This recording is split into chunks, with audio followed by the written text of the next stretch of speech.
Okay, it works. All right, cool. Miigwech for that. That was neat.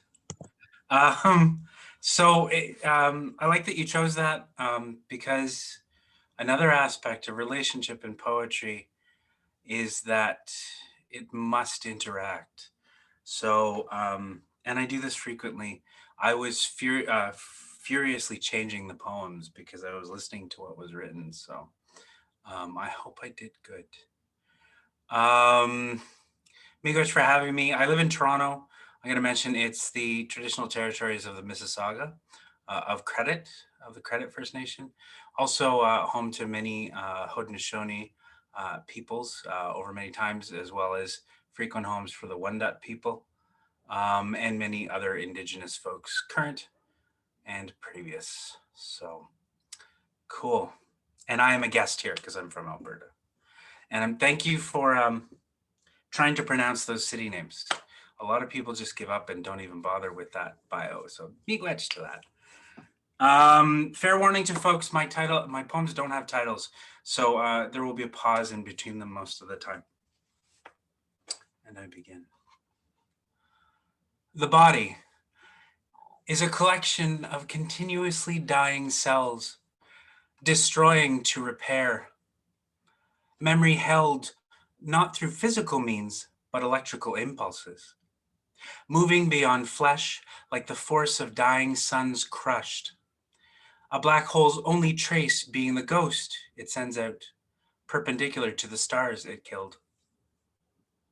If the body is a collection of continuously dying cells, then I am memory, each destruction of me refolded into me. More than scars bursting pain and harm, memory passed to new, stronger cells, a reprint, each armed with knowing and stronger than the last.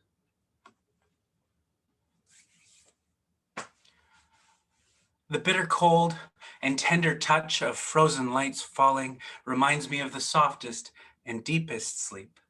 The kind that won't wait, takes you on the stairs with one shoe on, laces still on the floor. The kind that rides waves of awareness where the conversations mingle easily with approaching dreams. Like driving through whiteouts in the early morning of your third day without sleep. This, the pleasing, bitter, cold, determined, and strong, comes easily, leading me to the soothing and explosive meeting place of myself and my memory.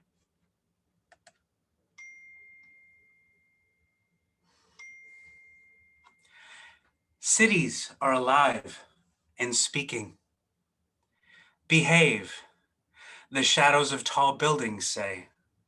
The threat carried in a stare without light, hiding the sun from you. Watching, with a downward look that tells you the power that size has over life here.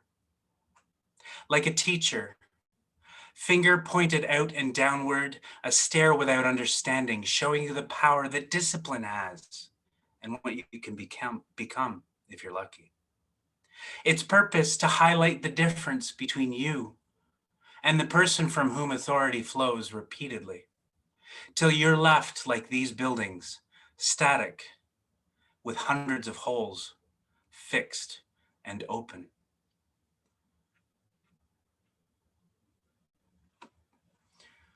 Should I survive longer than spring? It won't be because I'm strong. Few of us are. We're like bare trees, hard, but with nothing to hold the water in. Forests gleaming, stripped of their resistance from the hands of thousands over time. Whiter, softer, lighter than before. And yet, something in me searches for the authors of this feature, hoping to reveal them finally. Writing this, I think, these pages will be covered, my marrow spilled wide. To give shape to the invisible, let it see itself. As sap rushes out to stick, hold, stop the claws that released it.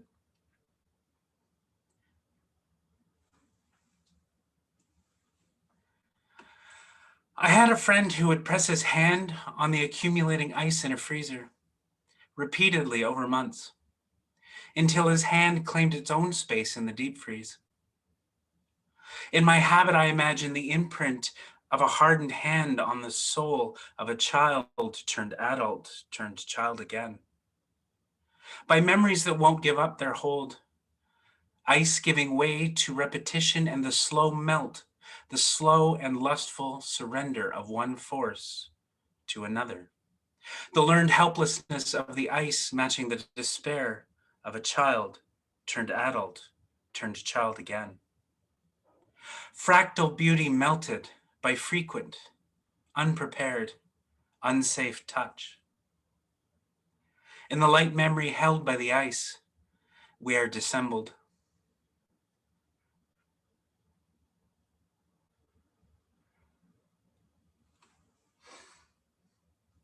What is it about us and the beauty they see in us? As though there's something deep inside that even we can't see and can't bear the discomfort of anyway. I wish their desire could give better shape to it than the feelings I get from their advances. Why do they want it so much? Why do they keep trying to feel it? It's like watching all the cartoons you knew about oysters and pearls, wondering why no one questioned the obvious. They think that because it's beautiful, it doesn't belong to the body it's in.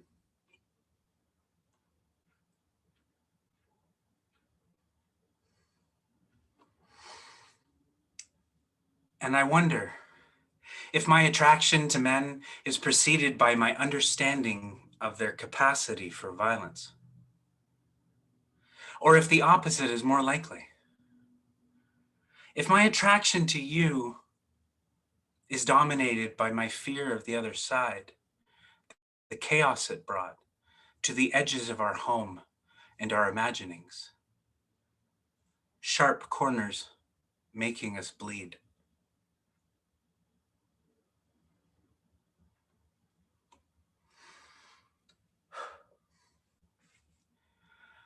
If I was just a shoulder, could I touch you with the rounded part?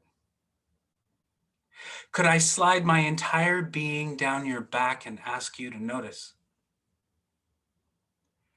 Or turn myself around and float away, so that even this small part of me is unknown to you? Should I wait until you touch me? Will small bumps mar my skin? Will shivers outline the small of my back? Will tremors sculpt the length of my thighs? Will the air sear my inner places as my chest fills with remembering the body I once had?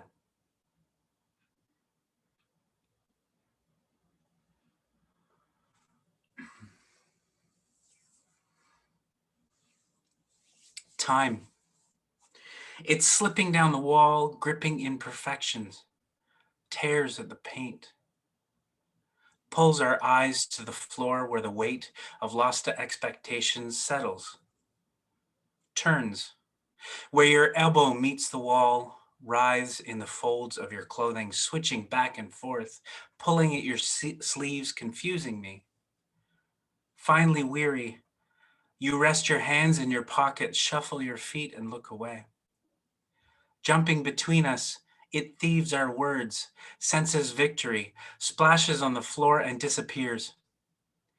Seeing it leave, I look up as you tell me you don't have time. I nod and turn to the door. Above our heads, another moment forms, anxious to steal.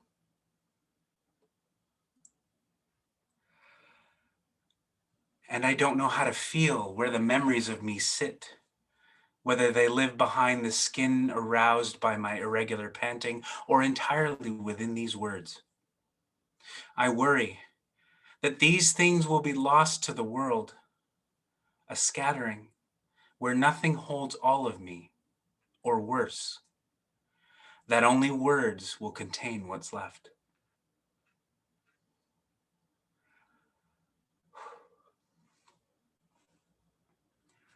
I've been given so many books by people who loved me but never knew me long enough to see anything.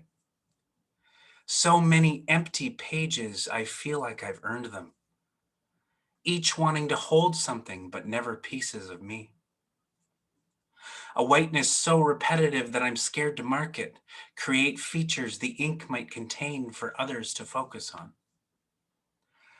Being featureless is powerful, especially in memory, because without a mark to focus on, at least they're still searching.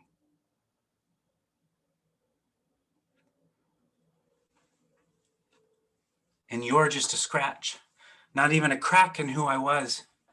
The world doesn't even need that much.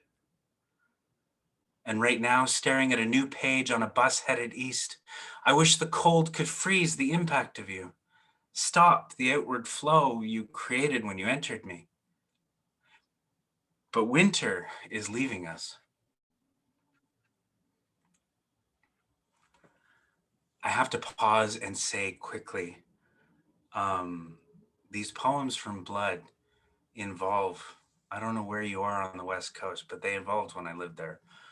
And this traveling, moving away from it just feels right. Next one. We all want, and some want harder than others. So the world makes way for them using words like first, best, visionary.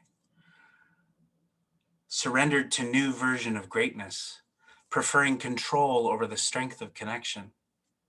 And it feels like a sickness as the constant friction of force and force of desire gives way to calluses in flesh too tired to resist.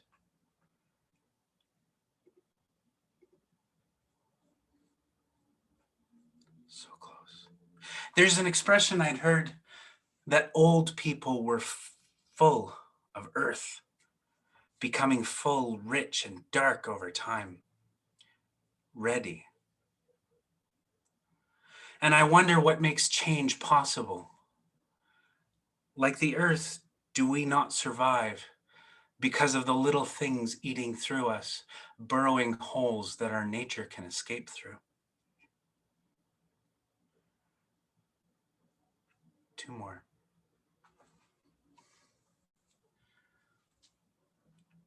Intimacy in this cold time feels like two buildings watch the air move freely between them and hoping to join it,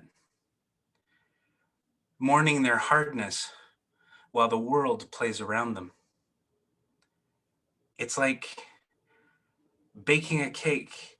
The guest is on their way and you're staring at the measuring cup, trying to will the flour into it, having realized it was missing long before you thought to use it.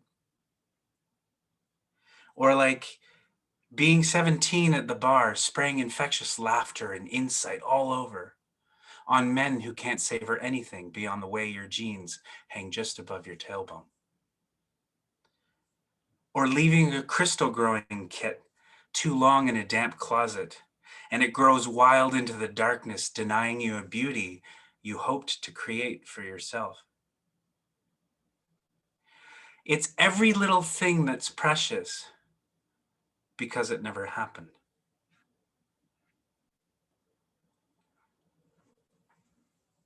If the body is a collection of continuously dying cells, then are we not the same? Are deaths serving to make the whole stronger? Is our blood not a constant flow of memories, shaped to make us survive what our parents could not? Thank you. Oh, wow. Woo. Powerful. Very beautiful. Thank you so much. Yes. Wow. Thank you, Tyler. That was